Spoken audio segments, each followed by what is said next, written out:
This episode's made possible by Planful. Hello, this is Aaron Hartwig, CFO of Edgewood Companies on CFO Thought Leader Podcast. This is episode 952. Right now, we're not trying to blow their mind with all this finance mumbo jumbo. We're saying, hey, the number one thing you can do right now is labor. Know your head count, know what your people are doing. You know, we try to do the right thing. So if I see things where we're, using too many people or too much overtime or whatever, it's probably not because people aren't trying to do the right thing. It's probably because we're doing something dumb as a business. And, we need to be made aware of that so we can try to fix it.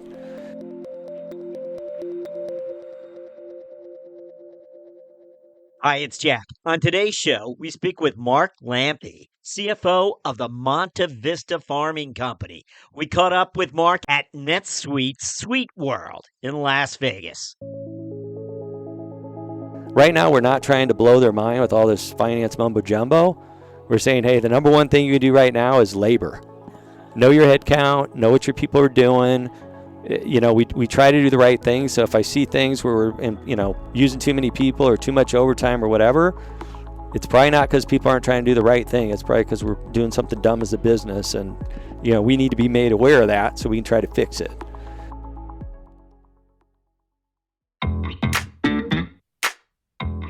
Hi, I'm Rowan Tonkin, Chief Marketing Officer at Planful, and we're a proud sponsor of CFO Thought Leader.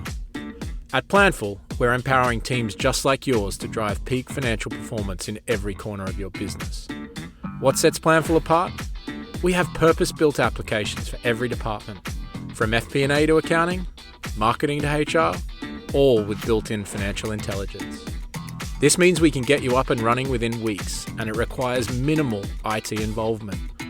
So you can rapidly and seamlessly engage everyone across the business in your key financial processes. Best of all, you can't outgrow us. We take the pain of growing away with an unmatched ability to scale with you. You have an endless runway with Planful. See why over 1,300 customers around the world choose Planful as their flexible, user-friendly, end-to-end financial performance management platform. Go to planful.com and see how you can make financial performance a team sport in your business.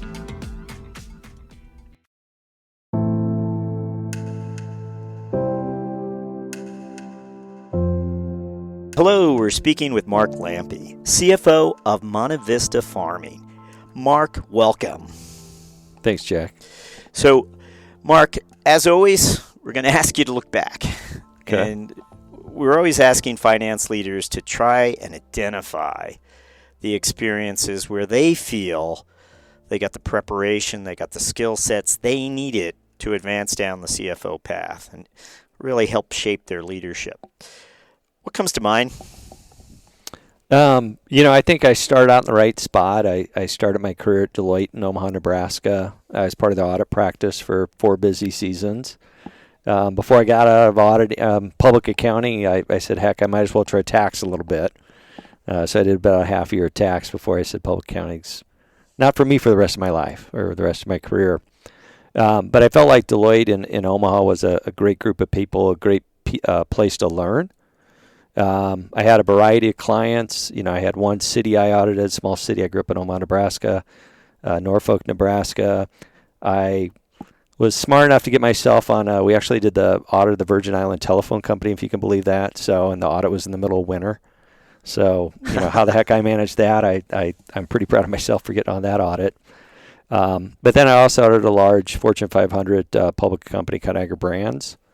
And I did both the corporate consolidation work, the 10Qs, the 10Ks, et cetera, the SEC stuff, but then also worked on one of the operating companies, one of their trading groups. So I had a variety of clients, liked it, a great place to start, great people, all smart. They had a nice training program that they progressed you along, and I liked that. Auditing for me for the rest of my life wasn't creative enough. I've got a creative side to me. I'm not the typical accountant maybe, which is probably why I ended up being a CFO maybe. But I also met my wife there, if you can believe that. So we've got...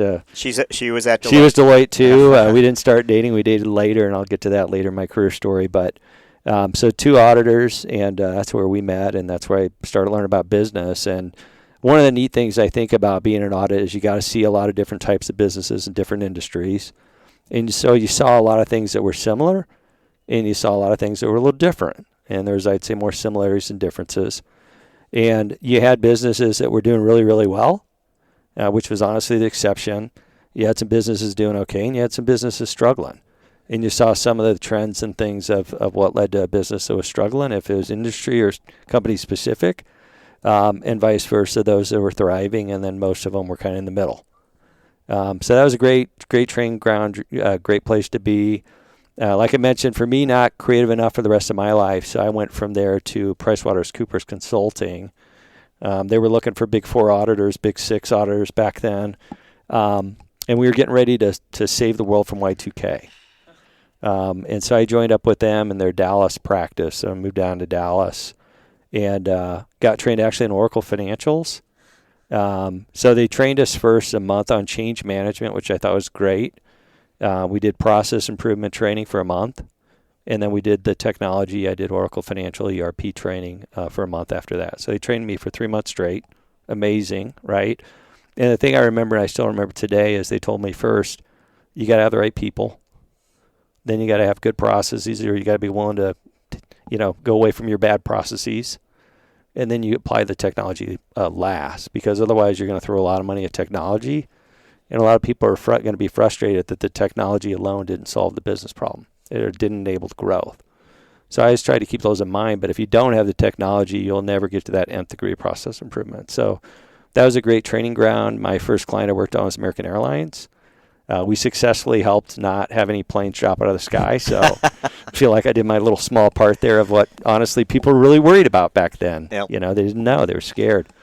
So I did that, and that helped me learn about change management, process improvement, how technology can help improve these processes to the nth degree, bring people together. Amazingly, technology bring people together. And I did that for about 3 years, and I did it a couple different states in the U.S., a couple different industries. I did airline. I did Texaco back in Houston back in the time. I did an oil company. I actually did a cool project in Madrid, Spain. Spent 3 months there at a cool travel reservation company called Almond, and had a great 3 years with them, and they were great also, professional organization, training ground. But then I moved from there. I met my now wife that was back there in Omaha, Nebraska still. We were wondering what happened. Yeah. So we had some friends in Chicago. We did a blind date in Wrigley. So that was our first date. One amazing place. If you haven't been to Wrigley, go Cubs. And so we started dating. I was in Dallas. She was in Omaha. And, she was special. So I wanted to figure out how to get back to Omaha because she wasn't in a situation where she could move to Dallas. And so I reached back to my Deloitte alumni network, and some of the guys were now at Conagra Brands, one of my former audit clients. And John Nepple was, I think, the corporate controller at the time. John's done some other amazing things in his career. But he helped get me an interview with Conagra Brands, and so I interviewed with them, and just, luck would have it, they were starting to implement a big ERP project, changing the business, all the processes, reworking stuff, bringing things different cities. Technology is already your calling card. So, it's something, that I kind of fell into a little bit, but I like it. It leads to kind of the creative help and solve solutions type stuff. And so that was, they had a couple of different spots I could have gone to, but because not many people had that experience in Omaha yet, that's how I got up to Conagra, and that was over 20 years ago. And started there, and I spent 19 years at the company. Wow. And you're actually in the finance function, though. Is that right? Or not originally. Originally, I was the assistant project manager of their ERP project, and I did that for a year. Then I moved to managing their data warehouse team. So I was listening to the data warehouse stuff this morning. But then I wanted to get back into kind of core business. And so I got into working with their finance team first on kind of special projects, and then I got supporting their logistics team. Then I supported their purchasing team. And then their customer service and their S&OP team, and spent, like I said, 19 years there, and I really loved it. Really fortunate, worked with a lot of great people, again, great organization. Probably would have retired there, but they got a new CEO, Sean Conley, who I really like. I'm a big fan of his. But he thought the headquarters should move to Chicago. And so I tried that for a year, and my girls told me, Dad, at the end of the year, Chicago's a great place for us to visit, but it's not our place to move to. So that was my end of time with Conagra, but it was great. And I went to work for a small consulting company, Amplify Capital.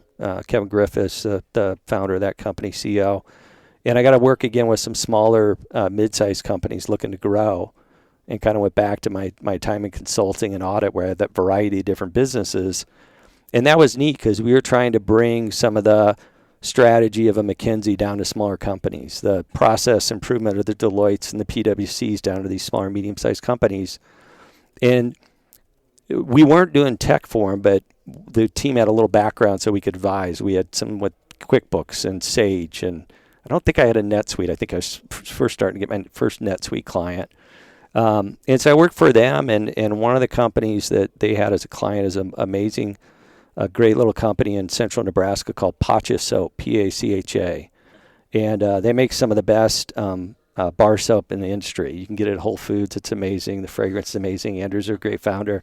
And I went to work for them. It was during COVID, and shoppers couldn't get into the stores, right? We kind of forget it was horrible, right? You couldn't go to the grocery store. So there were some tough times. So I came on board, and I worked with them for about a year as their COO. And so I got the experience of seeing what it's like when a truck can't get through to Nebraska in a blizzard. So that demo they showed of the guy having to reroute his truck was very pertinent to me, and I wish I'd had that software to help me out. But worked for them for about a year, which was something I always wanted to do in my career. I always thought I wanted to be a CFO, but I had worked for a couple CFOs that had had the opportunity to be a COO or president.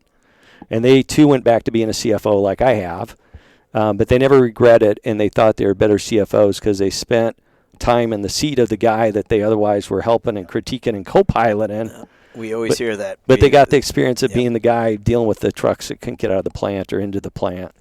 And so that was insightful for me. But personality-wise, after about a year of that, I said, I think I'm more of an accounting finance guy. I appreciated my time as CEO, but I wanted to get to be a CFO. And at the time, Kevin had another client, Monte Vista Farming, that I'd worked on. Jonathan Hoff, their CEO, one of the owners, great guy. He had just done an ownership transaction with a neat company out of Boston, Solon Partners. And so they were in growth mode now, organic growth, but now doing mergers and acquisitions.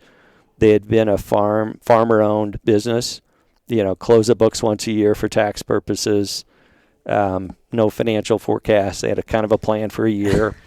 And so they had to leap to more sophisticated reporting needs, gearing up for M&A, multiple companies and things like that. So that was the opportunity that came to me.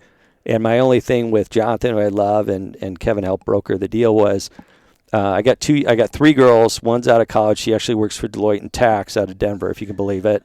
But I got two younger girls in high school, and I didn't want to disrupt them. Yeah. And so I said, look, if, COVID's kind of brought up this concept of the mega commuter. So if you're willing to do a hybrid with me, I'll spend, enough time in California to ramp up, get to know the people in the ops. But then if we can go 50-50, 2 weeks back in Nebraska working out of my basement office with this cool technology that makes it happen, and 2 weeks out in the fields in the plant with the guys, getting to know the people in the dirt. I'm in. I like your vision. I like the team. I like the Solon guys. So that was about 2 years ago, and here I am with you guys, and because they were smart enough to pick NetSuite, fortunate for me. And I've just been pushing the gas on getting learned up on it and implementing new modules that we didn't have when I came on board. Yeah. Can you tell us something about who owns it? So there's two owners now. Yeah. Jonathan Hoff, he's a third-generation almond farmer, has almond farms now in addition to dairy farms.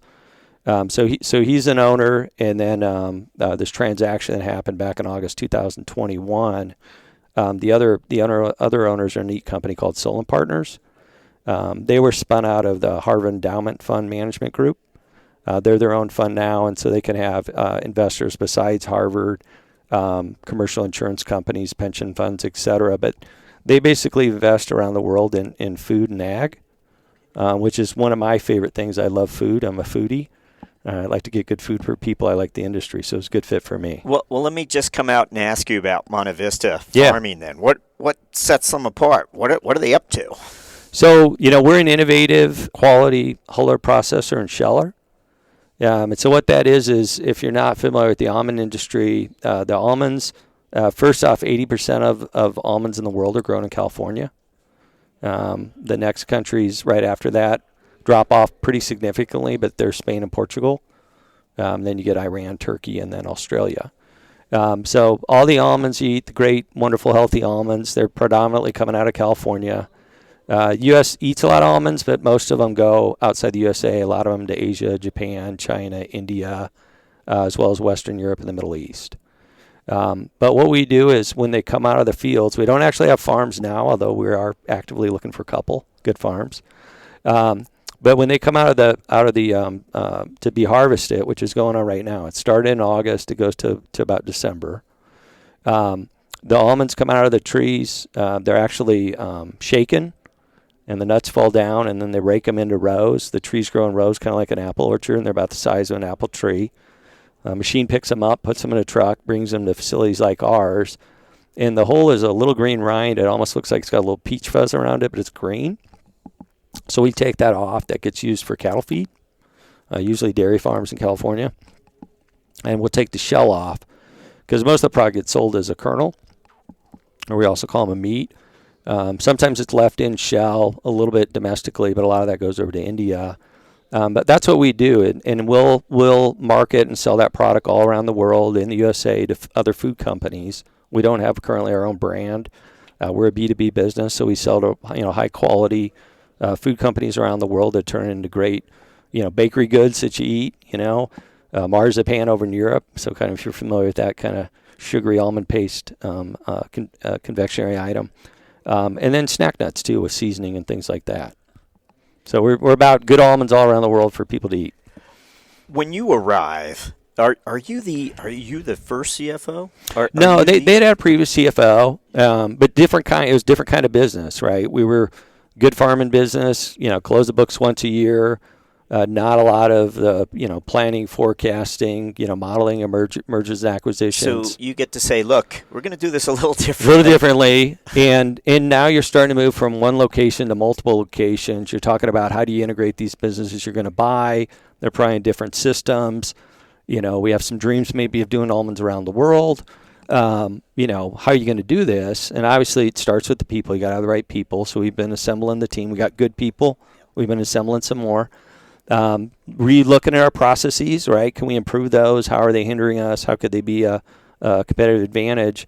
And then the technology. And I was fortunate that the company recognized on their own that they needed a better software solution than they had. So they actually picked in NetSuite about 4 going on 5 years ago. But where they were at is they converted over their general ledger, they converted over their payroll, but then they kind of stopped there. But the CEO, Jonathan's vision was, hey, I heard this thing on Fox Radio or something.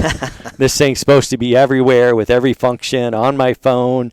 I need my dashboard. So when I came on board, he's like, Mark, take us to that next level. You've seen that. Yeah. Curious what that next level might have entailed. Were there certain numbers that you were like, well, we got to be tracking these regularly, or we need to make you guys more frequently aware?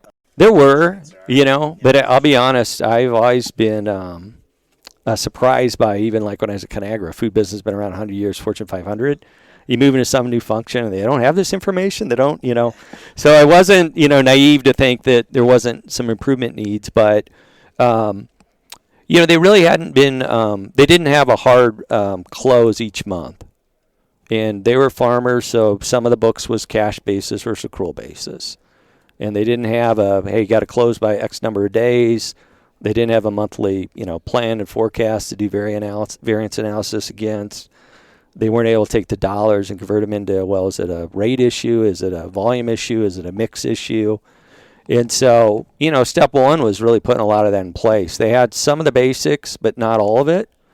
And they'd never done that before. So part of it was just telling the team that was there, which is a good team, but they had never done this kind of, hey, we're gonna start doing Fortune 500 type reporting, and we're gonna start doing it now. And so there was some learning there, some change management. But once I got the team going, we didn't close the books on time the first year, but I think 2 out of 12 months. But the next year, every single month, they hit the deadline like clockwork. And so that was great improvement. They felt great about it. I felt great about it. That was all them. I just helped them believe that they could do it and showed them a little bit of the way. And fortunately, with the tool we had, it made it easy because we're not a small company, but we're not a huge company, and be able to use that ledger and drill into, a P&L and look at it and say, well, that looks a little odd. It's up quite a bit from last month, and just double click and see all the entries that went into it. Wow, that's kind of magical if you've not had it, right? Is there a certain KPI that maybe you've raised the profile of with upper management? Yeah, there's really three for us. One is just what's the volume coming into the facility. But we're a seasonal business, so what we get in, we work with until the next season. So that's kind of step one. But then also what became super critical, particularly my first year on the job, so 2 years ago, COVID was still out there, and 85% probably of our shipments are export, and they all go out of the Port of Oakland, and it was shutting down quite a bit because of COVID. And so, what that raised the visibility to is if we don't get a certain number of shipments out, that's a pretty significant impact on cash flow, because if they can't get out the door to the port and actually to the customer, no cash starts, ticking. So that was pretty big shipments. The thing we've been working on lately, and we just implemented NetSuite Workforce Management to help with it, is our labor, our headcount, our labor, our double time, our overtime, because after what we pay the grower for the almonds, the number one controllable cost, the number one cost after that is our labor. So when you say labor, what exactly? So a lot of it is like we got 140 people. Over 100 of those are the ones actually doing all the production. They're the ones doing I do hard mental work. They do the hard physical work, and I'm sure they have hard mental days too. But they're the ones dealing with the crop coming in from the field, the hopper trucks, the rocks, the sticks, the stuff in the holes. They're working their way through the piles of it. They're moving it into the huller. They're getting that stuff done. And so it's all the ones doing the heavy lifting to get it so you and I can eat a nice almond for a snack, or in a nice, thing of biscotti with our coffee. It's all those guys. Those are the ones doing the majority of the work. That's the majority of the team. And so we didn't have great visibility into everything going on and trying to give them the information so they can make even more improvements. They'd done a great job over the last 3 years doing improvements, but it was starting to get tougher without really being able to see the information of who's working when and how many hours, so we can understand when we're kind of going in some trends that are a little different than we were expecting, and get into the root cause. How is the talent situation? For us, I feel very fortunate. We just moved from a team where we were using a contract labor company, and we made the decision to go 100% employees. And that's about 100 of our 140 people. Was that debated at all, or how? No, we had a lot of conviction that we thought 100% employee was the way to go. I think what was debated a little bit is when's the right time to pull the trigger, and do you go gradual or you pull the Band-Aid off? We went fast and Band-Aid off. After COVID? This was after COVID. And fortunately, I was a little nervous about how many people were going to come over and how much time would elapse between who didn't come over and how we'd fill the rest of the team. But to Montevis's credit, and this is all before I arrived, almost 100% of the people, I think 100% wanted to come over and work with us. And most of them had been working with us, just as on a different, company's ledger. And so that was great. So they all came over. They wanted to be a part of the team. We were actually able to give them more money because we save by making them employees versus, the Contract Labor Commission. We were able to give them better benefits. And the other thing it did for us is before we had to wait to get the contract labor company's information back to get really analysis to be able to look at trends and what they're doing. And usually it was a week or two before we could cobble it all together. Now they're all employees. We're one team.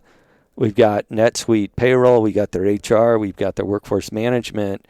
We know what we're trying to do. If we want to see what's going on and where we're at and where we're spending more time than we thought we would and at what rate, it's now available at the fingertips. Is there it's just interesting. You sort of, is there a culture? Is there suddenly corporate culture means something when you have full-time employees versus contractors? No, absolutely. And I would say it's a little less corporate culture than Montevis had a really strong culture before I ever arrived. And all I'm trying to do is not mess it up, right? I mean, I read their vision statement. I read what their culture is about. And I spent my first 3 months pretty much all in California, none in Nebraska, a little bit, just getting to know the people. And it's a great group of people. They live that culture. And so, Give us some characteristics of it. I think a lot of us would be curious about, the farming industry and what's a healthy culture for this type of business. yeah, I would say one, and anybody that's done this hard work, this hard labor, and been in the dirt and dealt with the heat and such, there's a love of that labor.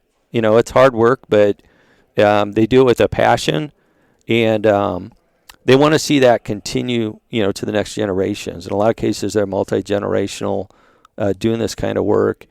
And it's not that they don't strive to do other things, and sometimes they do, but they appreciate the kind of work they're doing. And so we always want to have that be a part of the team. So whether or not that's, Jonathan Hoff, our CEO, does a turkey dinner for Thanksgiving, and he actually gets out and he smokes a wonderful turkey, and we have a nice company-wide dinner and things like that, or doing a little prize selection, on people's birthdays and things like that. There's always a family orientation to it that we're not trying to lose, but also a humbleness to the fact that what we're doing is really important. We're delivering food to people. People need good food. They need it in a way that's not super expensive, but it's high quality. And so you gotta have a seriousness to your job, but also have a little fun doing it in the right way. And I think that's always been the spirit. I think Jonathan's always set that for us, and I think that's something that people try to follow. And the other thing I like, it's a very innovative company. It's they're always open to, I don't know, maybe the way we're doing it's not right. And if you bring a new idea, they're very open to that. And they may not necessarily see what you're trying to, show them through your vision or your idea, but once they see it, they're very good at executing. And that's one thing we've been working on, is we're starting to give more of the team more of the information available now that we have a NetSuite, because we do believe more information in the hands of more of the team will accelerate the results that otherwise, if we just kept it to management, right? Yeah, sure. Is going to deliver even better results in the future. And that makes us really excited and optimistic about our future. Yeah, and so that those numbers are being shared beyond upper management, is what you're saying. Managers or people can. Yeah, right now we just started this year with, now that we got our hands around them, and I've been in there kind of looking at them and starting to implement some of these things with the team. We share now monthly with the functional leads, so the heads of each department, logistics, operations. We're starting with the Hullers, things like that, HR, all the functions. Hey, here's what's going on. Here's the key drivers. Here's how we did on receipts. Here's how we did on shipments. This is what that means in terms of revenue and cost. We have NetSuite cost departments. Here's your department. Right now, we're not trying to blow their mind with all this finance mumbo jumbo. We're saying, hey, the number one thing you can do right now is labor. Know your head count. Know what your people are doing. We try to do the right thing. So if I see things where we're using too many people or too much overtime or whatever, it's probably not because people aren't trying to do the right thing. It's probably because we're doing something dumb as a business, and we need to be made aware of that so we can try to fix it. So that's where we're starting right now, and then we'll start to get into packaging is a pretty big cost for us. Understanding the packaging more, and how we use it, and how much is getting maybe destroyed as it goes through the machine, and how could we do that more efficiently. But we're starting there, with the people thing, and that's something people can get. And then we'll get more into the details. Is it going to be organic growth, or are acquisitions definitely going to be? It's going to be both. Yeah. We haven't done a deal yet. We've had a few get in due diligence, and we got a couple we're looking at now. And so it's definitely part of the plan, and it will be. But at the end of the day, you got to have base organic growth, right? We're not going to try to do M&A over it and not make it look like the core business isn't going. They both got to go together, and so. That's how we're approaching it, and I think, as you guys know, finding the deal and getting the deal done is the step one, and honestly probably the easier of the two. The second step's the integration, right? And a lot of deals get done. A lot of deals don't end up being what they got penciled, and the reason why is the integration isn't done to the right degree. And so that was one of the things when we started looking at that and talking about that, and we got a pretty good team that's got experience. But we're a relatively small team. So when we started talking about integration, how many people do we need to bring on to help do that? Well, the nice thing is with NetSuite, I know I got a nice stable platform. We're building the processes with acquisitions in mind. I know it can expand to handle it. It's got multi-language capabilities. You can log in English, Spanish. We do have a multi-language workforce. And it's also being used in other countries that we might want to get into, such as, Portugal, Spain, Australia eventually in the future. And so I feel like we've got a platform that no matter where we go into, it's got great capabilities. And if we get fortunate enough, we outgrow it, right, which means we're probably, $1 billion revenue company.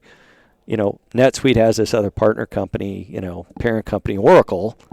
And I could finally use my Oracle financial training I got back in PricewaterhouseCoopers, as my CEO likes to joke, finally have an airplane for this company if we actually achieve growth of $1 billion company. But fun to dream, but also, fun to have those lofty goals, right? And try to shoot after them over the next 5 to 10 years. Well, we'd like to ask you now our finance strategic moment question. Again, this might have happened just last month or might have happened 10 years ago, 20 years ago.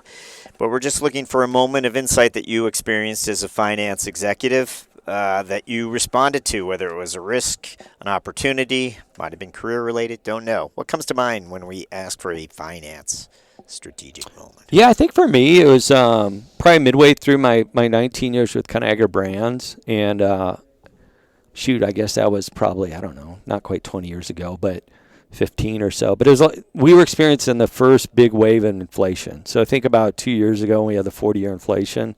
It was like one of those bad ones. And with a lot of businesses, and food is one of these, that first wave of inflation hits you, you can't raise prices fast enough to sustain margin. So your margins take a big hit. And that's what happened to Conagra Brands. That's what happened to most food companies that year, a lot of businesses that year. And I was supporting a guy who's now EVP of Medtronics supply chain, Greg Smith, great guy to work for, great leader, great guy to learn from. And Greg was really good at just telling you what we're trying to do, how we're going to get there, and just driving towards getting there. And he'd give you the support you need and expect you to go deliver it.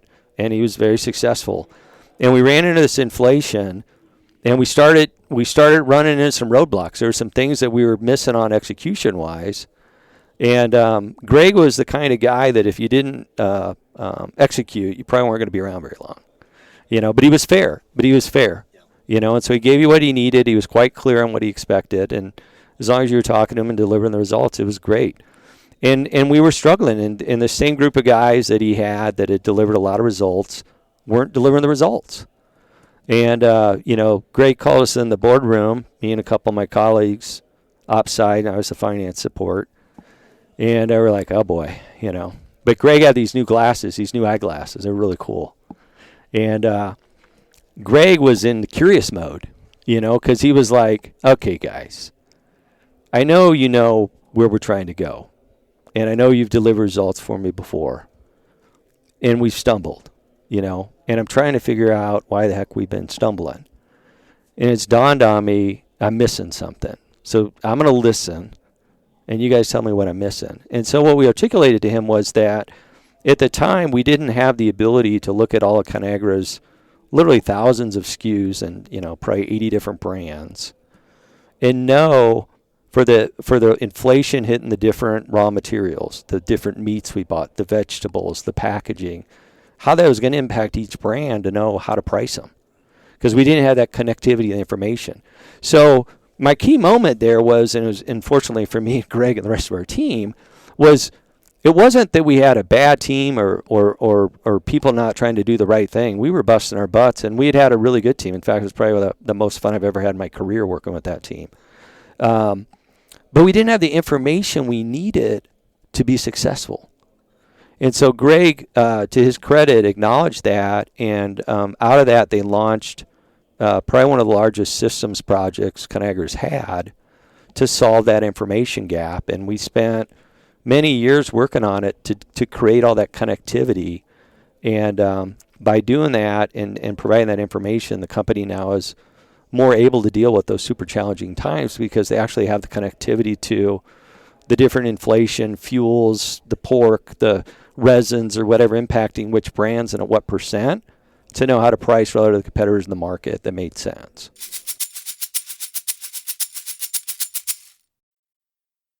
From episode 924, this is 1 Minute with Rob Goldenberg, CFO of 6 Cents.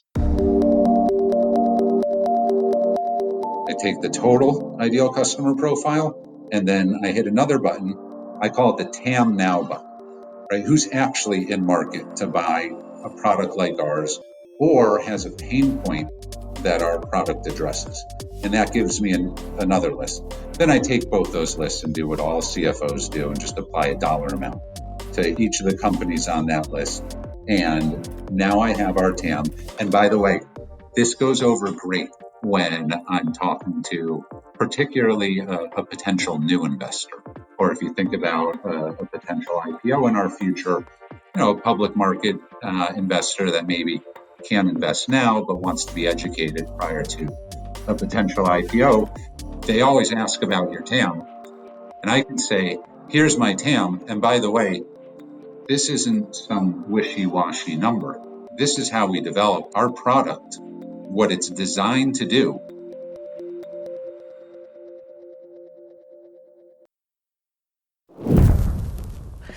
We are up to our mentoring round. This is where we change gears. So what is something that most people generally don't know about you? That I have a lot of interests that aren't maybe, accounting, finance related. I like adventure, but I'm not the most adventurous. So I have some guitars that I don't really know how to play. I've got, I love music, so I've kind of got an artistic side to me. I've done when I was in the Virgin Islands, I did a little scuba diving. I've dabbled with, fly fishing. Probably my best activity I'm any good at anymore is walking.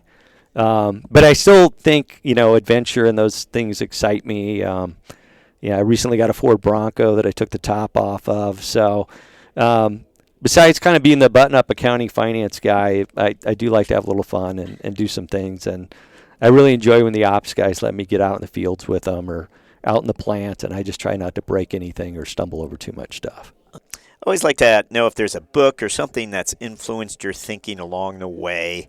It doesn't have to be a business book. Maybe it is. It might be something you escape with. It might just be a book that you've kept on your shelf all these years. Okay, so Dale Carnegie, how to quit worrying or something like that, and That's right. right. So I was, I think it was during my Conagra year. It might not have been at that time with Greg, but I was pretty stressed out, right? All these numbers and things like that, and I read through the book. It's an easy read. My dad recommended it to me, and I'm glad I read it. And I need to reread it because Dale tells you you're supposed to not just read it once, right? But the key thing I got out of it is if you're stressed about something, that's your body, that's your mind telling you need to take action. And take that action in whatever direction you're stressed or worried about. And so I try to remind myself that hey, if there is something bugging me or bugging my team or bugging the organization, are we taking action against it? And if we aren't, we probably should. And if we do, we'll probably feel better about it, and the results will be better. And usually, what you think's going to happen isn't as bad as what you thought. You usually figure out a way to make it better, and there's a lot of times a silver lining in it. Yeah, I'm glad you kind of zeroed in on the worry part of his of the book. Of course, How to Win Friends, Influence People is frequently recommended, but for other reasons. And the worry, I think of the word worry, which I think is funny because it's from the 1930s when he first started writing about it. And we think stress is something that's only been written about the last 20 years or something self-help or what have you. But no, Dale Carnegie, way back in the 30s, understood how poisonous worry can be to healthy people. So thank you for mentioning that. Our final question, our last question, is one when we ask you to look forward, and we're wondering what your priorities are as a CFO for the coming 12 months. What would those be? Yeah, for us, we're just interested in attracting more high-quality growers to work with Monte Vista, or other organizations like us that would like to join our team. And one of the things we're working on and learning is, in a lot of cases, ag is not. They're not doing a lot of the marketing and sales techniques and methods that you might find in other industries. And so we did implement NetSuite CRM to start to create a little more methodology around how we go after identifying business opportunities, following up with them, seeing what's working, what's not. We're starting to do some marketing events. We've not done a lot of that in the past. And so we're working on just trying to figure out organically how do you grow the business more effectively. We've had a lot of great growth, but nothing seems to get easier in the world when it comes to business. It usually gets a little harder. And so we're trying to tighten up our tool bench and reaching out and using tools. And then otherwise, inflation's going to continue, particularly in the area of labor. Everything's going up in price, energy, food, healthcare, et cetera. People need to get paid more, particularly in California. And so we're always going to be looking at what's the best team we can have. Ideally, it's a smaller team, but a more capable team. And if we have that, we can reward that team more than what we could with a different model. And we're trying to support not only our team, but the community. And so if we can do those things, we can give more to our employees, we can give more to the community, and do business in the right way that gives people a lot of satisfaction. Mark Lampe, thank you for joining us on CFO Thought Leader. Appreciate the time. Thank you. Excellent, Mark. Hey.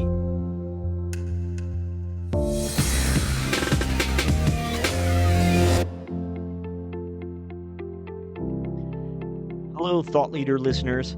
As you have perhaps already heard or even seen, we're now featuring the career lessons and moments of strategic insight shared by our CFO guests as Thought Leader videos.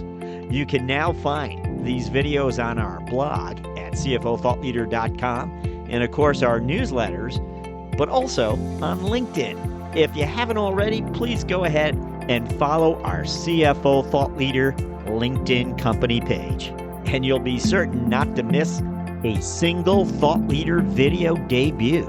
CFO Thought Leader, the #1 thought leadership platform exclusively for and by CFOs. As always, thank you for listening.